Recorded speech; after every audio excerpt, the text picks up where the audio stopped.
Hello बच्चों, आज हम बात करने वाले हैं केमिस्ट्री के बहुत ही इम्पोर्टेंट टॉपिक जिसका नाम है मोल कॉन्सेप्ट। मोल कॉन्सेप्ट में सबसे पहले हम लोग जानेंगे कि रस समीकरण मिति नियतांक कैसे निकालते हैं, यानी कि स्टोइकोमेट्रिक कोफिशिएंट कैसे निकालते हैं। और ये बहुत ही ईजी है, इसे देखते ही समझ जाते हैं हम लोग। और उसके बाद हम सीमांत अभिकर्मक से रिलेटेड क्वेश्चन करेंगे। सीमांत अभिकर्मक को हम लोग कैसे पहचानते हैं, ये सब हम लोग देखेंगे। तो वेलकम है आप लोगों का सभी का समाधान स्टडी यूट्यूब चैनल में। उम्मीद है आप लोग स्वस्थ होंगे और मस्त होंगे, राइट। तो इस क्वेश्चन में हमसे क्या पूछा है, रस समीकरण मितीय नियतांक किसका पूछा है, NH3 का रस समीकरण नियतांक पूछा है, यानी स्टोइकोमेट्रिक कोफिशिएंट पूछा है। अब मुझे बताइए आप लोगों को हम लोगों को NH3 का पूछा है ना, तो हम लोग NH3 का देखेंगे। अब बताओ मुझे, आपको कहीं यहाँ NH3 दिख रहा है, नहीं दिख रहा। यहाँ NH3 दिख रहा है, नहीं दिख रहा। सिंपल सी बात है, यहाँ NH3 दिख रहा है।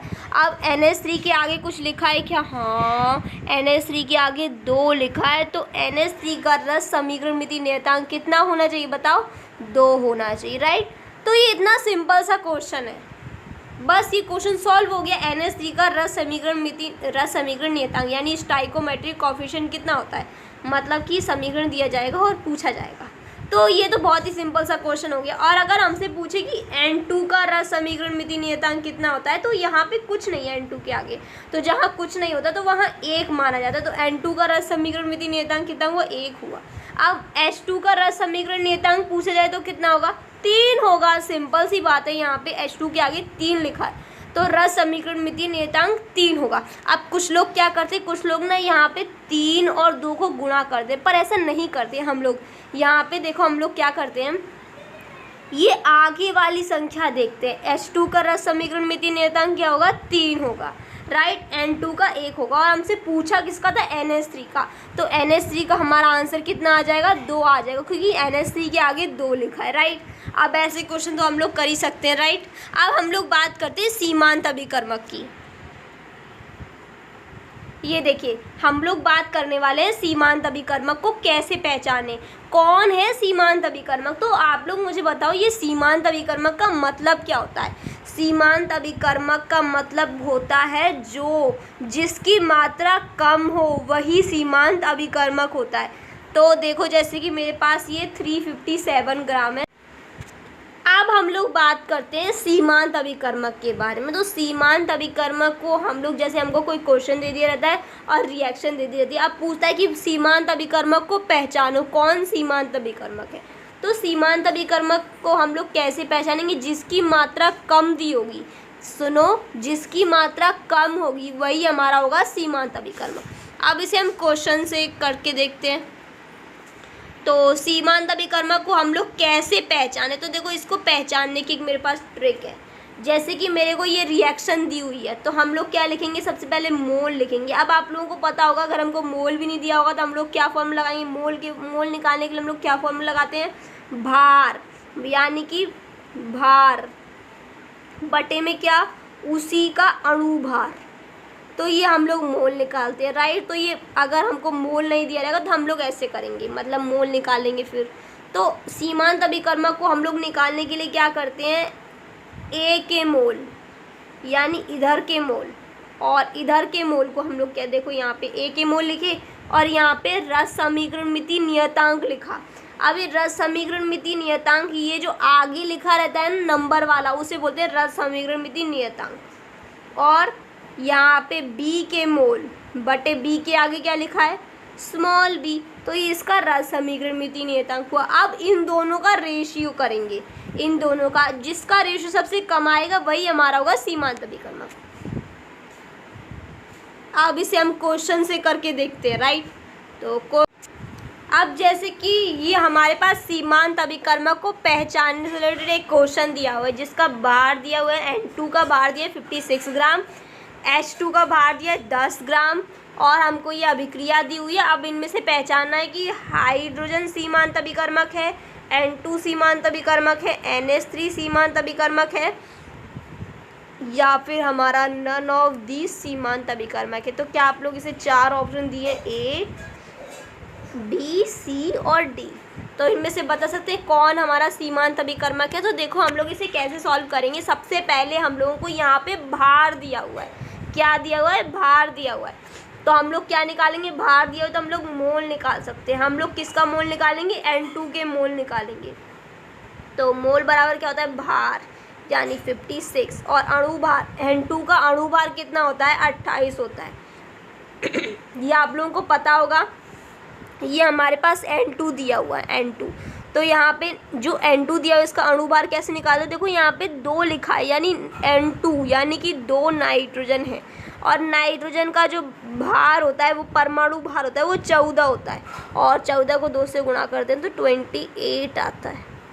ये हमने निकाला N2 का भार। ऐसे ही हम लोग H2 का अणुभार भी निकाल सकते हैं। सुनो, मैंने कहा H2 का अणुभार, H2 का भार नहीं, H2 का हमें अणुभार निकालना है। तो देखो यहाँ पे H2 यानी 2 हाइड्रोजन, तो मैंने यहाँ पे लिखा 2 हाइड्रोजन।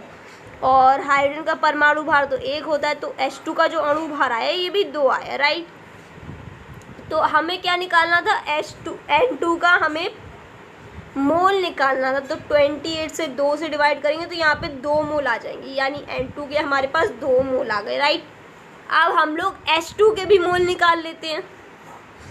मोल ऑफ H2, ये H2 का भार कितना दिया हुआ है? 10 ग्राम दिया हुआ है। अब H2 मतलब कि अब भार बटे अणुभार, हम लोगों ने देखा था H2 का अणुभार 2 आया था। तो यहाँ पे H2 के जो मोल है वो 5 आए। हमने क्या निकाला था? N2 के मोल। तो और हम लोग स्टाइकोमेट्रिक कोफिशिएंट से डिवाइड कर देते हैं, पर N2 के आगे तो कुछ असमीकृत नियतांक तो कुछ है ही नहीं, तो जहाँ कुछ नहीं होता वहाँ पे 1 लिखते हैं। और डिवाइड बाय H2 के मोल, H2 के कुछ रस समीकरण नियतांक है क्या? हाँ है ना, 3 लिखा है यहाँ पे, तो हमने 3 से डिवाइड कर दिया। अब हम लोग इन दोनों का डिवाइड करेंगे, मतलब कि इन दोनों का रेशियो निकालेंगे। जिसका रेशियो सबसे कम आएगा वही मान लेंगे हम वही हमारा सीमांत अभिकर्मक है। आप कुछ लोग बोलेंगे यहाँ पे हमने NH3 की बात क्यों नहीं की? क्योंकि NH3 का तो हमें परमाणु भार ही नहीं, मतलब कि NH3 का तो हमें भार ही नहीं दिया था ना, तो इसलिए ये बात तो कंफर्म है कि NH3 तो सीमांत अभिकर्मक में होगा ही नहीं, उसकी तो बात हो ही नहीं रही।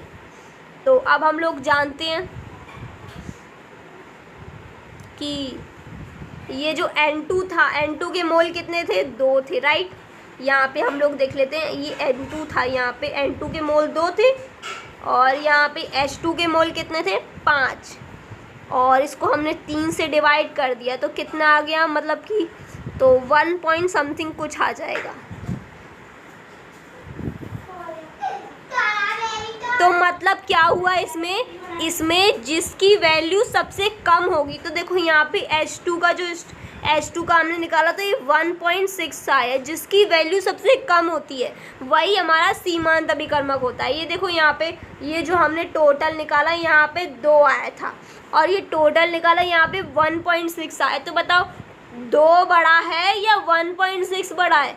तो आप लोग बोलोगे 2 बड़ा है, तो मतलब जिसकी वैल्यू सबसे कम होती है वही हमारा सीमांत अभिकर्मक होगा। तो इसका आंसर क्या होगा? हमारा हाइड्रोजन। इसमें सीमांत अभिकर्मक कौन है? हमारा हाइड्रोजन है, राइट। तो क्या उम्मीद है आप लोग ये क्वेश्चन समझ गए होंगे। अब इससे रिलेटेड एक और क्वेश्चन है, आप लोग उसे सॉल्व कीजिएगा। इससे 3-4 क्वेश्चन मैं लेके आई हूँ जिससे हमारा सीमांत अभिकर्मक को पहचानने का कॉन्सेप्ट क्लियर हो जाए।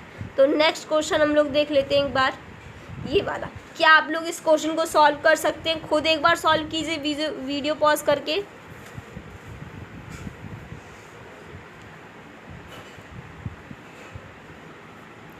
तो यहाँ पे इसमें भी पता है हमसे ये सब दिया हुआ है। हमसे क्या पूछा है? सीमांत अभिकर्मक को पहचानिए। सीमांत अभिकर्मक को पहचानने के लिए बोला है। सीमांत अभिकर्मक कौन है इनमें से? तो वो जाहिर सी बात है H2SO4 है या फिर NaOH है। इन दोनों में से ही हमें सीमांत अभिकर्मक को बताना है। ये नीट में भी क्वेश्चन आ चुका है। तो हम लोग क्या करेंगे? सबसे पहले हम लोग मोल निकालेंगे। ये हमको क्या दिया हुआ है? ये ग्राम, यानी कि हमको भार दिया हुआ है। तो हम लोग क्या करेंगे? H2SO4 के मोल निकालेंगे, राइट। मोल बराबर क्या होता है, भार बटे में अणु भार। तो H2SO4 का जो अणु भार होता है वो 98 होता है। ये आप लोग निकाल के देख सकते हैं। तो H2SO4 के मोल कितने आ गए, 1 आ गए। अब हम लोग क्या करेंगे, H2SO4 के जो मोल हैं, ये जो मोल हैं ये 1 आ गए। अब हम लोग क्या करेंगे, NaOH के निकालेंगे। तो मोल ऑफ NaOH क्या करेंगे, भार यानी कि 60, और NaOH का जो भार होता है वो 40 होता है। एक बार हम लोग देख लेते हैं NaOH का जो भार होता है, Na मतलब NaOH, Na का जो परमाणु भार होता है वो 23 होता है, ऑक्सीजन का 16 होता है और हाइड्रोजन का 1। तो मतलब ये मैंने सही बताया था, ये 40 ही होता है। तो हमने इसको 0 से 0 कट गया, ये हमारा 2 आ गया और ये 3 आ गया। अब हम लोग क्या करेंगे,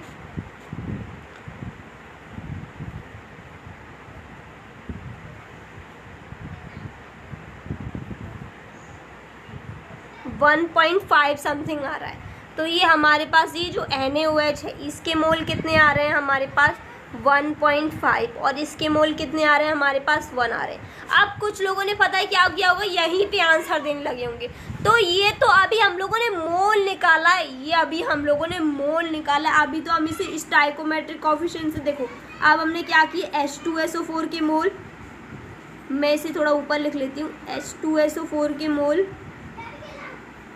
अब बताओ H2SO4 के नीचे कुछ लिखा है क्या, नहीं लिखा। तो हम लोग जहाँ कुछ नहीं लिखा है तो 1 मान लेते हैं। अब हम लोग क्या करेंगे, NaOH के आगे 2 लिखा है, तो NaOH का जो रस समीकरण नियतांक है वो 2 होगा। अब देखो मैं यहाँ पे मोल ऑफ NaOH का जो रस समीकरण नियतांक है 2 है।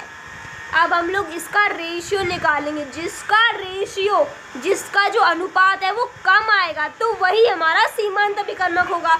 अब हमने H2SO4 के मोल निकाले थे। अब बता मुझे, H2SO4 के हमने मोल निकाले थे वो कितने थे, हमने H2SO4 के मोल निकाले थे वो 1 आया था, राइट। और ये हमने NaOH के निकाले तो कितना आया था, 1.5 आया था। अब इसको हम 2 से डिवाइड भी कर देंगे तो देखो यहाँ पे ये 0 आ गया, और ये हमने इसको 5 से काट लिया, राइट। तो हम लोग 4 को डिवाइड कर देंगे 3 से। तो ये मतलब ये वाला जो है ना ये पॉइंटों में आंसर आ रहा है। तो इसमें मतलब ये जो है ना ये पॉइंटों में आंसर आ रहा है, राइट। 0.7 समथिंग आ रहा है। तो आप लोग मुझे बताओ, एक बड़ा है एक छोटा है या फिर 0.7। तो जाहिर सी बात है 0.7 छोटा है। तो ये हमारा सीमांत अभिकर्मक हुआ। कौन हमारा सीमांत अभिकर्मक हुआ, ये NaOH हमारा सीमांत अभिकर्मक हुआ। तो क्या आप लोग समझ पाए, ये हमारा सीमांत अभिकर्मक है। अब नेक्स्ट क्वेश्चन हम लोग देखते हैं। नेक्स्ट क्वेश्चन आप लोग देख लीजिए। नेक्स्ट क्वेश्चन ये देखो, नेक्स्ट क्वेश्चन भी हमें वैसे ही करके बताया हुआ है।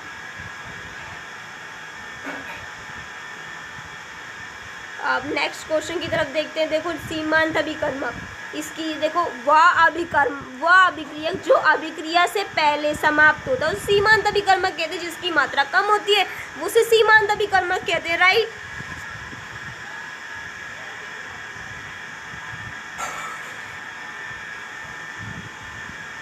तो ये वाला क्वेश्चन हम लोग कर चुके हैं क्या, हाँ ये वाला क्वेश्चन तो अभी हम लोग कर चुके हैं।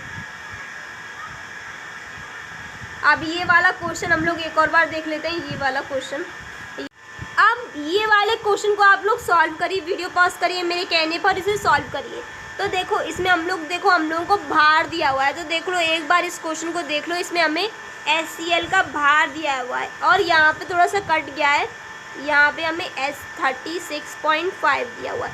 अब आप लोग यहाँ पे क्वेश्चन में ही ना NaOH का भी भार दिया था पर वो कट गया है। तो NaOH का जो भार दिया वो 60 ग्राम ही हमको क्वेश्चन में दिया हुआ है। तो इस आधार पर आप लोग मोल निकालें। तो सबसे पहले हम लोग क्या करेंगे, HCl के मोल निकालेंगे। HCl के मोल निकालेंगे हम लोग क्या करेंगे, भार कितना दिया है 36.5 ग्राम बटे HCl का अणु भार। तो हम लोग जानते हैं HCl का जो अणु भार होता है वो भी 36.5 ग्राम होता है। तो टोटल HCl के मोल कितने आ गए, 1 आ गए। अब हम लोग क्या करेंगे, NaOH के मोल निकालेंगे। NaOH के मोल निकालेंगे, क्या करेंगे, भार यानी 60, और इसका जो अणु भार होता है वो 40 होता है NaOH, वो तो हम लोग 40 का 0 से 0 कट गया, यहाँ पे 2 आ गया और यहाँ पे 3 आ गया। अब हम लोग क्या करेंगे, 2 को 3 से डिवाइड करेंगे, 2 1 जा 2, तो यहाँ पे 1.5 आ जा रहा है हमारा। तो HCl के जो मोल हैं, HCl के जो मोल हैं वो कितने आए थे हमारे, HCl के मोल आया था हमारा 1, और जो हमारा NaOH है, NaOH इसके मोल कितने आए थे 1.5। अब हम लोग क्या करेंगे, अब लोग कुछ लोग बोलेंगे कि ये मतलब कि अभी कुछ लोगों ने, अभी हम लोग क्या करेंगे, स्टाइकोमेट्रिक कोफिशिएंट भी निकालेंगे। तो हम लोग क्या करेंगे, HCl के मोल डिवाइड बाय HCl के आगे कुछ लिखा है क्या, नहीं लिखा, तो ठीक है, HCl के आगे कुछ नहीं लिखा तो 1 ही मानते हैं। और NaOH के मोल, NaOH के आगे कुछ लिखा है क्या, नहीं लिखा, तो ठीक है, NaOH के आगे भी 1 मानते हैं। अब इनके मोल देख लेते हैं। HCl के आगे, HCl के मोल हम लोगों ने निकाला था 1 आया था, 1 को 1 से डिवाइड करते तो नॉर्मली 1 ही आता है, और NaOH मतलब कि 1.5 को जब 1 से डिवाइड करेंगे तो नॉर्मली 1.5 ही आएगा। आप बताओ इनमें से स्टाइकोमेट्रिक कोफिशिएंट यानी स्टाइकोमेट्रिक कोफिशिएंट सॉरी, इसमें हमको सीमांत अभिकर्मक बताना, तो सीमांत अभिकर्मक बताओ, HCl होगा या फिर हमारा NaOH होगा। तो हम लोग जानते हैं जिसकी मात्रा कम होती है वो होता है हमारा सीमांत अभिकर्मक, तो ये हमारा सीमांत अभिकर्मक होगा ना। तो HCl जो है हमारा सीमांत अभिकर्मक है। तो आप लोगों ने किया होगा तो आप लोग का आंसर बिल्कुल सही आया होगा, राइट। अब देखो ये वही क्वेश्चन है। अब देखो, दुनिया का सबसे बड़ा पाप खुद को कमज़ोर समझना है, इसलिए मेरी बात मानिए, खुद को कमज़ोर मत समझिए। जो क्वेश्चन क्लास में कराए जाते हैं उन्हें एक बार रिवाइज भी करिए। Thank you.